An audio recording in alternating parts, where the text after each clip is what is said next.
Farm house جو گھر گاؤں کے باہر بنا ہے تو وہاں پہنچے.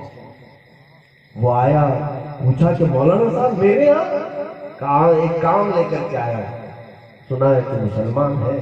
کہا مسلمان تو ہوں مولانا, آئیے بیٹھیے, کیا بات. کہا دیکھ میں رسول اللہ کی محبت بانٹنے آیا ہوں, ان کی عزت پر بات کرنے آیا ہوں. گاؤں میں کچھ دشمن ایسے ہیں کہ مجھے نبی کی بات کرنے نہیں دینا چاہتے. تو اس کی کھوپڑی سنک گئی. کہا حضور کے لیے نہیں کرنا چاہتے, حضور کے لیے منع کرتا ہے کوئی, کون ہے وہ؟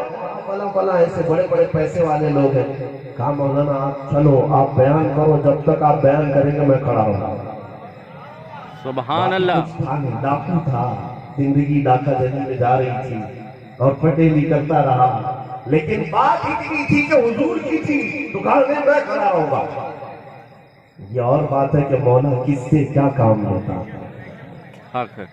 مولانا آپ جائیے, آپ بیان کیجئے, میں کھڑا رہتا ہوں. شفیع اوقاروی رحمۃ اللہ علیہ ایک نفاذ قوم تھے, خطیب بھی تھے, لیکن سارے حالات کو دیکھنے والے, نبض کو پہچاننے والے بھی عالم دین تھے. آپ آئے اور آپ نے جب بیان شروع کیا تو وہ ہزاروں کا مجمع تھا. جو کمزور تھے وہ بھی تھے, جو دوسرے تھے وہ آ کر دیکھتے رہے, لیکن پہرے داری کے لیے نورا کھڑا, کسی کی ہمت ہی نہیں, اس لیے کہ اس کا روب و دبدبا گاؤں پہ چلتا تھا. کوئی نہیں آیا, قریب نہیں آیا. پورا بیان ہوا, جلسہ ہوا, میرے آقا کی سیرت بیان ہوئی, محبت ہوئی اور عزت, حتیٰ کہ ان منکرین ختم نبوت کا زبردست آپ نے آپریشن کیا. ان کی جماعت کے کئی بھولے بھالے لوگ توبہ کیے اس جلسے میں اور سنی صحیح عقیدہ بنے. جلسہ رات کو ختم ہوا, وہ باہر کا باہر ہی نورا ڈاکو چلا گیا. میرا کام تو ہو گیا مولانا, آپ کو کسی نے چھیڑا نہیں, بات ہو گئی, ختم ہو گئی. وہ دبنگ آدمی تھا. جلسہ پورا ہو گیا. علامہ شفیع اوقاروی کہتے ہیں, وہ لکھے کتاب کہ اس جلسے کا میں اللہ کی بارگاہ میں شکر ادا کیا کہ ایک ایسے آدمی سے اللہ نے کام لے لیا جس کو بظاہر کبھی مسجدوں میں ہم نے نہیں دیکھا, دینی محفلوں میں نہیں دیکھا, لیکن ایک زمانہ گزر گیا. اس گاؤں کے خطاب کے بعد تقریباً 6 مہینے گزرے ہوں گے. شفیع اوقاروی رحمۃ اللہ علیہ فرماتے ہیں, میرے پاس ہمارے شہر میں ایک شخص ملنے کے لیے آیا. تو میں نے پوچھا کہاں سے ہے؟ کہا اسی گاؤں سے, نورا ڈاکو کے گاؤں سے. کہا ٹھیک ہے. ملاقات کے لیے آئے تو ایک داڑھی والا, ٹوپی والا اور نہایت ہی شریف اس گاؤں کا ایک آدمی آیا ہے. کہا کہ حضور آپ کو یاد ہے 6 مہینے پہلے آپ ہمارے گاؤں آئے تھے؟ کہا یاد تو ہے, میں نے تقریر بھی کیا تھا. کہا کہ آپ کو پتا ہے وہاں کچھ قادیانی آپ کو روک رہے تھے نبی کی سیرت بیان کرنے کے لیے. کہا کہ ایک ڈاکو, نورا ڈاکو آپ کی پہرہ داری کر رہا تھا. کہا ہاں. کہا وہ میں ہی نورا ڈاکو.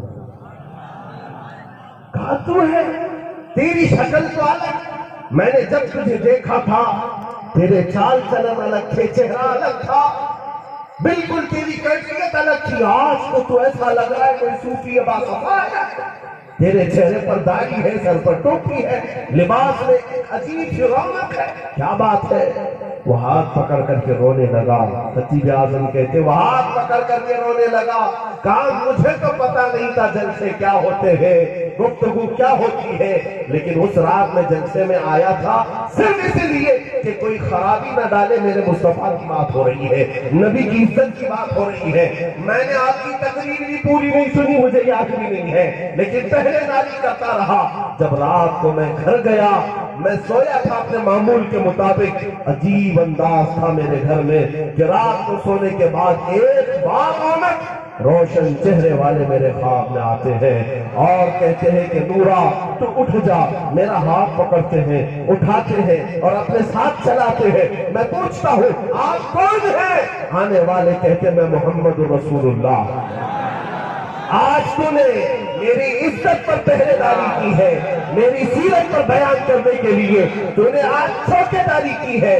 اور سن اے نورا، اللہ تبارک و تعالیٰ کی بارگاہ میں سفارش کرتا ہوں کہ آج تک تو جس طرح کے میدان میں زندگی گزارتا تھا، اب نبی کی عزت پر بات آئی تھی، تو نے پہلے داری کی، اللہ نے انعام نازل کیا. اٹھ اس میدان سے، آجا میرے محبوبوں کے میدان میں، آجا میرے حبیبوں کے میدان میں. وہ نورا کہتا رہا اپنا خواب اور روتا رہا. علامہ شفیع کاروی کہتے ہیں اس کے رونے نے مجھے رلا دیا، میں رو پڑا اور پھر بارگاہ مصطفیٰ میں دل میرا ملتجی ہوا اور عرض کیا، یا رسول اللہ، آپ کا رب کتنا غیور ہے کہ ایک بار تمہاری عزت کی پہرے داری کے لیے وقت کا ڈاکو بھی کھڑا ہو جائے، مولا اس کی دنیا کو بدلتا ہے، اس کو عاشق رسول بناتا ہے. اے سنی مسلمانوں، آج مولا کریم نے تمہیں یہ وقت عطا کیا ہے، تم یہ مت دیکھنا کہ تم کس میدان میں آج جی رہے ہو. مجھے پتا ہے ہمارے سنی عوام پر اگر گفتگو کروں تو ہزار عنوانات ہیں، اخلاق میں کمی، علم میں کمی، سیاست میں نہیں، تعلیم میں نہیں، کردار میں نہیں، لیکن سب چیزیں ہونے کے باوجود میں اس بات کو فخر کے ساتھ کہتا ہوں، الحمدللہ الحمدللہ ہماری قوم کا حال یہ ہے کہ ابھی بھی گنہگار تو ہے لیکن ابھی اپنے نبی کے غدار نہیں ہے.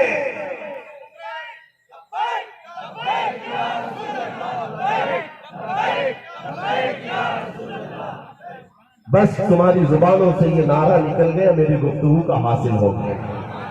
خلاصہ ہے یہی، خلاصہ ہے، کیونکہ میں دیکھ رہا ہوں کہ جس سرزمین پر سے بھی ہمارا گزر ہوا یا جہاں جہاں جانا ہوا، اب بچے بھی پکارنے لگے لبیک یا رسول اللہ. یہ اس بات کی غمازی ہے، یہ اس بات کی علامت ہے کہ محمد عربی صلی اللہ تعالیٰ علیہ وسلم کے شعر اب دوبارہ زندہ ہونے لگ چکے ہیں اور زندہ ہوں گے، اور پھر اس قوم کو بتائیں گے، اس قوم کو بتائیں گے، دنیا کو یہ بتائیں گے. میں یہ کہتا ہوں نروس نہ ہونا، نا امید مت ہونا ان حالات کو دیکھ کر کے. تمہاری مسجدیں آپ تماشا بنی تھیں، خانقاہیں تماشا بنی ہیں، اذانیں، نمازیں، تمہاری ٹوپیاں، داڑھیاں، حجاب، حضور کی ذات، سب یہ چند دنوں کی بات ہے. یہ برساتی کیڑے ہیں، آتے ہیں موسم میں اور چلے جاتے ہیں، لیکن میرے نبی کی بات یہ ہے، رہے گا یوں ہی ان کا چرچا، رہے گا یوں ہی ان کا چرچا رہے گا. بڑے خاک ہو جائیں جل جانے والے. اور پھر میں یہ بات کہتا ہوں، کچھ ایسے پاکھنڈی اعلان کرتے ہیں کہ ہم اسلام کا وناش کریں گے، جو اپنے جسم کی کھجلی نہیں مٹا سکتے ہیں، وہ اسلام کو مٹانے چلے. میرے آقا صلی اللہ علیہ وسلم کی لائی ہوئی شریعت کو مٹانے کی بات کرتے ہیں. تم سے بڑے بڑے بھی آئے، تم سے سڑے سڑے بھی آئے. اسلام کل بھی تھا، آج بھی ہے اور ہمیشہ رہے گا.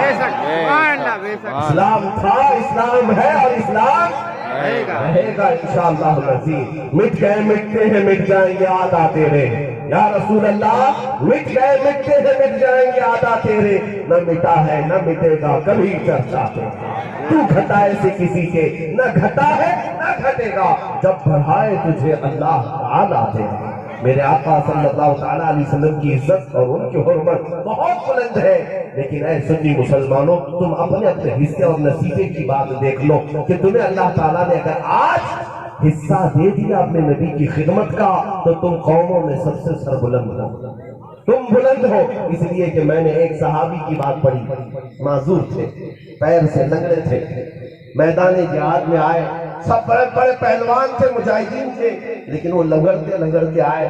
کہا یا رسول اللہ صلی اللہ علیہ وسلم، یہ سارے نوجوان جو میدان میں کود پڑے ہیں، میں تو لنگڑا معذور آدمی ہوں، میں بھی اگر جاؤں گا تو کیا مجھے بھی وہی ثواب ہے جو ان کے لیے ہے؟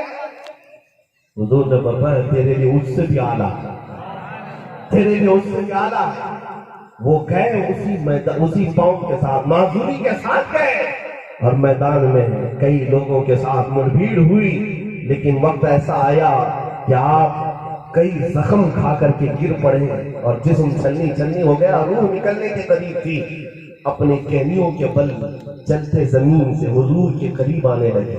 رسول کریم صلی اللہ علیہ وسلم کھڑے تھے، قریب آئے، اپنی کہنیوں کو اس طرح زمین پر رکھتے ہوئے اور حضور کی طرف دیکھ کر کے کہتے ہیں یا رسول اللہ صلی اللہ علیہ وسلم آپ سے زیادہ سچا کوئی نہیں، آپ نے جن باتوں کا وعدہ مجھ سے کیا اللہ مجھے ابھی سے وہ ساری چیزیں دکھا رہا ہے۔ اور پھر فرماتے ہیں کہ مجھے اپنے پیر کے لنگڑے ہونے پر، معذور ہونے پر احساس کس کو نہیں ہوتا؟ معذور آدمی کو لگتا ہے نا سب کے پاس اچھی چیزیں میرے پاس نہ ہے، اندھا یہ سوچتا ہے سارے لوگ آنکھ والے میرے پاس نہیں ہے، لولا یہ سوچے کہ ان کے پاس ہاتھ ہے میرے پاس نہیں، لنگڑا بھی یہ سوچے میں صحیح سے چل نہیں سکتا، لیکن وہ فرماتے ہیں کہ لنگڑے پن کا احساس تو ہوتا تھا، لیکن جب نبی کی عزت پر جان جانے لگی تو فخر ہونے لگا کہ مجھ جیسا آدمی بھی اللہ کو پسند آئے، اپنے نبی کی عزت اور ڈیفنس کے لیے ہمیں چن لیا۔ اس لیے اپنا اپنا حصہ اور اپنا اپنا نصیبہ دیکھ لو کہ مولا نے آج تمہیں کس کام پر لگایا ہے، ٹانگ کھینچنے کے لیے، لوگوں کو مارنے کے لیے، یا اپنے نبی کی عزت کو بلند کرنے کے لیے۔ اگر رسول پاک کی عزت کی سر بلندی، حضور پاک کی عزت کی حفاظت پر مولا نے تمہیں توفیق بخشی ہے تو 1000 سجدے کرو شکر کے، اس لیے کہ مولا کروڑوں کے ہوتے ہوئے مجھ نکمے کو تو نے منتخب کر دیا ہے، اللہ تبارک و تعالیٰ نے تمہارا انتخاب کیا۔ اس لیے میرے عزیزو آؤ اسی نبی اکرم صلی اللہ تعالیٰ علیہ وسلم کے دربار کے ہم غلام بن جائیں۔ اعلیٰ حضرت فاضل بریلوی رضی اللہ تعالیٰ عنہ فرماتے ہیں کتاب میں کہ ایک شخص ایسا تھا جو نبی پاک صلی اللہ تعالیٰ علیہ وسلم کے متعلق دھول کے لفظ کو بھی برداشت نہیں کرتا۔ اعلیٰ حضرت نے خود بھی لکھا ہے کہ کبھی اگر آپ سے یہ پوچھا جائے ہمارے کپڑے تمہارے کپڑے میلے ہوتے ہیں کہ نہیں ہوتے، پہننے کے بعد میلے ہوتے ہیں، دھول لگتی ہے، رسول پاک صلی اللہ تعالیٰ علیہ وسلم کے کپڑے میلے ہوتے تھے کہ نہیں ہوتے تھے؟ اعلیٰ حضرت رضی اللہ تعالیٰ عنہ نے اس کو کیسے ایک عاشق رسول اور جس کو اللہ نے حقیقت میں محبت دی ہے اس کے جملے سنو، کہتے ہیں یہ لفظ نہ کہو کہ ان کے کپڑے میلے ہوتے، بلکہ یوں کہو کہ گرد و غبار نے میرے آقا کے دامن کے بوسے لیے، دھول مٹی ہو کہ گرد و غبار ہو میرے آقا کے دامن کے بوسے لیے۔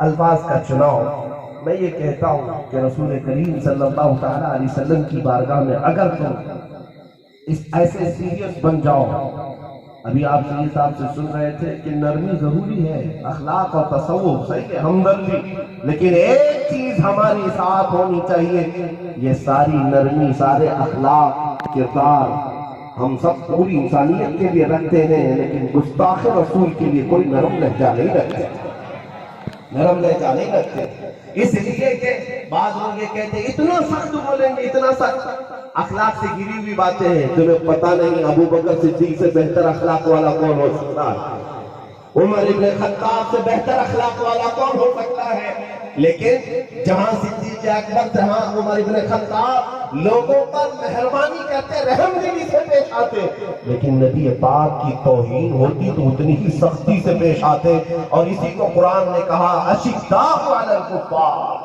اسی کو کہا یہی اخلاق بھی ہے، یہی ایمان بھی ہے۔ ہاں ہم ہر چیز کے لیے نرم ہیں، ہر چیز کے لیے صبر بھی کرتے ہیں، ہر چیز کے لیے سمجھوتا بھی کرتے ہیں، لیکن حضور کی عزت کے لیے نہیں۔ جو جان مانگو تو جان دے دے، جو مال مانگو تو مال دے دے، مگر یہ ہم سے کبھی نہ ہوگا نبی کا جاہ و جلال دے دے، ہم سے یہ نہیں ہوگا۔ اس لیے اے سنی مسلمانوں، اپنی بچی ہوئی زندگی کو میں نوجوانوں سے کہتا ہوں، تم نے اپنے مطلب کے لیے، اپنے سیلف، اپنے غرض کے لیے بہت استعمال کیا، اب رسول کریم صلی اللہ تعالیٰ علیہ وسلم کی عزت کی حفاظت کے لیے کمر بستہ ہو جاؤ، تم بیدار ہو جاؤ۔ تم سوچتے ہوں گے کہ یہ اعلان کرتے ہیں تو کیا کریں، ہم سڑکوں پر اتریں، احتجاج کریں، پروٹیسٹ کریں، یہ تو سب ختم ہو گیا۔ ہم دیکھ رہے ہیں احتجاجات، پروٹیسٹ، یہ سب کسی کام کے نہیں رہ گئے، ان کے کانوں پر جو تک نہیں دیکھتی، لیکن تمہارے لیے اتنا تو ہے کہ جہاں حضور کے اخلاق اور کردار پر انگلیاں اٹھائی جا رہی ہیں، حضور کی سنتوں کو مردہ کرنے کی کوششیں کی جا رہی ہیں، کیا ہماری قوم میں، ہمارے معاشرے میں، ہمارے محلے میں چند بچے ایسے نہیں جو یہ عہد کر کے اٹھ جائیں، یہ قسم کھا کر کے اٹھے، دنیا اگر میرے نبی کو بھلانا چاہے تو میں اپنے اخلاق سے زندہ کر کے دکھاؤں گا، حضور کی سنتوں کو عام کر کے دکھاؤں گا. اگر تمہیں میرے آقا کی سنتوں سے نفرت ہے تو تم نفرت میں مرو، مگر میں اپنے نبی کی سنتوں کو علل اعلان عمل کر کے دکھاؤں گا. عزیزان گرامی، یہ جو حالات آئے ہیں یہ صرف اور صرف تمہاری آزمائش ہے، تمہارا امتحان ہے. ورنہ اسلام کا بھی کچھ نہیں ہوگا، قرآن کا بھی کچھ نہیں ہوگا، نبی کی ذات کا بھی کچھ نہیں ہوگا. کچھ نہیں ہوگا. تمہارا اور ہمارا امتحان ہوگا. یہ دیکھا جائے گا اس زمانے میں کتنے کھرے ہیں اور کتنے کھوٹے ہیں.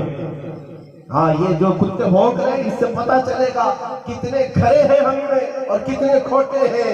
جتنے کھرے ہوں گے وہ جمے رہ جائیں گے اور جتنے کھوٹے ہیں وہ سب بہ جائیں گے.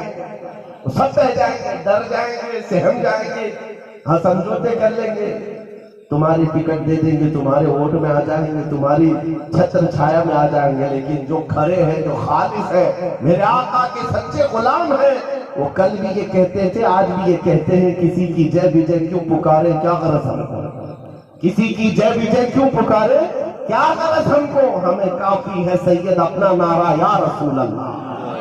ہمیں کافی ہے سید اپنا نعرہ یا رسول اللہ. میرے عزیزو، اس پر جمے رہ جاؤ. تمہارا امتحان ہو رہا ہے، تمہاری آزمائش چل رہی ہے. تم جس کیفیت سے آج گزارے جا رہے ہو اس میں تمہارے قدم قدم کو دیکھا جائے گا. تم اگر ثابت قدم رہ گئے تو تمہاری نسلوں کا ایمان محفوظ ہو جائے گا.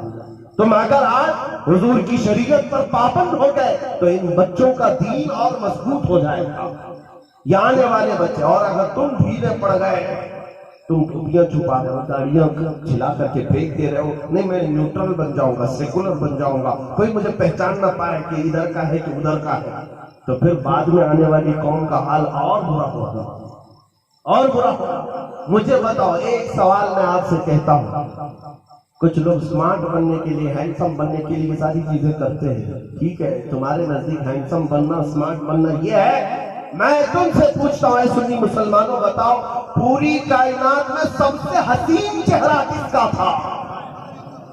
کیا اس بات پر تمہارا ایمان نہیں ہے کہ محمد الرسول اللہ صلی اللہ علیہ وسلم سب سے حسین تھے، سب سے زیادہ حسن ان کے پاس تھا؟ تو جب تمہارا یہ یقین ہے تو اس حسین چہرے کو چھوڑ کر ایرے غیرے نتھو پھیرے کے پیچھے کیوں پڑے ہو؟ تم کیوں ادھر ادھر چل پڑے؟ تمہارے پاس سب سے اعلیٰ اخلاق والا ہے، سب سے زیادہ حسن والا ہے. تمہیں ابتدا دوسروں کی زیب نہیں دیتی. تم اگر چلو تو رسول اللہ کے پیچھے چلو، میرے آقا صلی اللہ تعالیٰ علیہ وسلم کے پیچھے چلو. کمیٹیاں بھی تمہاری بہت ساری ہیں، بہت ساری. کچڑا کمیٹی، نیاز کمیٹی، چادر کمیٹی، گاگر کمیٹی، سنگل کمیٹی، یہ سب کمیٹیاں ہیں. میں پوچھتا ہوں، کیا اخلاق رسول کمیٹی بھی کوئی ہے؟ رسول کریم صلی اللہ تعالیٰ علیہ وسلم کے اخلاق کریمانہ کو عام کرنے والی جن کمیٹیوں نے جلسے کیے، میں ان سے بھی کہتا ہوں ایسے ہزار جلسے ایک جگہ، لیکن اگر ایک بندے کو رسول کریم کی شریعت کا پابند بنا دیا وہ اپنی جگہ. ہاں، یہ جلسے اسی لیے کرائے جاتے ہیں کہ یہاں سے میسج جائے اور لوگوں کے اندر اخلاق آ جائے، اور اگر نہیں آیا تمہارے اندر تو کوئی بات نہیں. اب آخر میں اتنا کہوں گا، اے میرے عزیزو، رات 2:35 ہو گئے اور آپ چاہتے رہے اللہ تبارک و تعالیٰ آپ کا ہر لمحہ قبول کرے، ہر عام قبول کرے. اس لیے کہ میرے لیے یا ان کے لیے، کسی کے لیے آپ بیٹھے نہیں، گنبد خضرا کے مکی کے لیے بیٹھے، تاجدار مدینہ کے لیے بیٹھے رہے. اور اللہ بھی دیکھ رہا ہے، رسول پاک بھی ملاحظہ کر رہے ہیں. لیکن اتنی بات سمجھ کر کے اٹھنا، کل کی صبح سورج طلوع ہونے سے پہلے تمہارے سر سجدے میں ہونی چاہیے، کسی کی فجر قضا نہ ہونے پائے.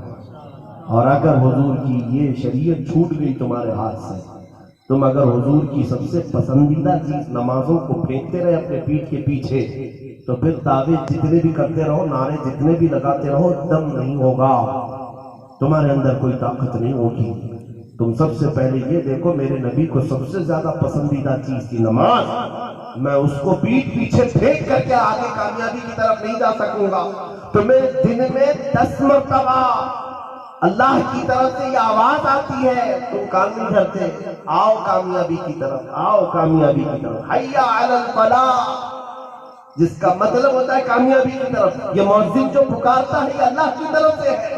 تمہیں بلایا جاتا ہے لیکن تم اس سے کان بند کر کے بھاگ جاتے ہو، بازاروں میں، دکانوں میں بہانے بناتے ہو۔ ساری کامیابی کی طرف جو مولا تمہیں 10 بار دن میں بلا رہا ہے، وہ چھوڑ کر کے تم کہیں اور سکسیس ڈھونڈ رہے ہو، کامیابی۔ اگر کامیابی ہے تو میرے نبی کے قدموں میں ہے، کل بھی تھی آج بھی ہے، آ جاؤ پلٹ آؤ، اٹھو مگر نہ حشر نہ ہوگا پھر کبھی، دوڑوں کے زمانہ چال اپنی چل گیا۔ میرا میسج صرف اتنا ہی ہے کہ محمد سے وفا تو نے تو ہم تیرے ہیں، یہ جہاں چیز ہے کیا لوح و قلم تیرے ہیں۔ اے سنی مسلمانوں اٹھو اٹھو، قوت عشق سے ہر پست کو بالا کر دو، دہر میں نام محمد سے اجالا کر دو۔ انہیں جانا انہیں مانا، نہ رکھا غیر سے کام، للہ الحمد میں دنیا سے مسلمان گیا۔ وآخر دعوانا الحمدللہ رب العالمین۔ حضرات تشریف رکھیں، ایک بہت اہم ضروری بات ہے جو آپ سے ہمیں کرنی ہے۔ بالخصوص دعا کریں کہ سادات اکرام کی موجودگی میں حضور سید غیاث الدین صاحب اللہ کی موجودگی میں جو خطاب ہوا علامہ مفتی سلمان اظہری کا، اللہ قبول فرمائے اور ہم سب کے دلوں میں عشق رسول پیدا فرمائے اور انہیں عمر خضر عطا فرمائے۔ یہ جو اتنا بڑا انہوں نے کانفرنس کیا تنظیم اصلاح المسلمین نے، بہت سارے مسائل ہیں کہ انہوں نے بہت سارے کام انجام دیتے ہیں۔ آپ کہاں سے آئے ہیں، دور دراز سے ہیں، اس کا علم نہیں، لیکن میرے بھائی کوئی جائے نہیں کیونکہ کچھ امداد کی ضرورت ہے اس کمیٹی کو، تو آپ حضرات جو بھی بن سکے آپ مدد کریں اس کمیٹی کو اور مضبوط بنائیں۔ 10 منٹ بیٹھ جائیں۔ آپ لوگ چاہتے ہیں کہ تنظیم آگے، فاؤنڈیشن اور آگے بڑھے، اس سے اچھا کام چاہتے ہیں آپ لوگ؟ کتنے لوگ چاہتے ہیں؟ ہاتھ اٹھاتے ہیں۔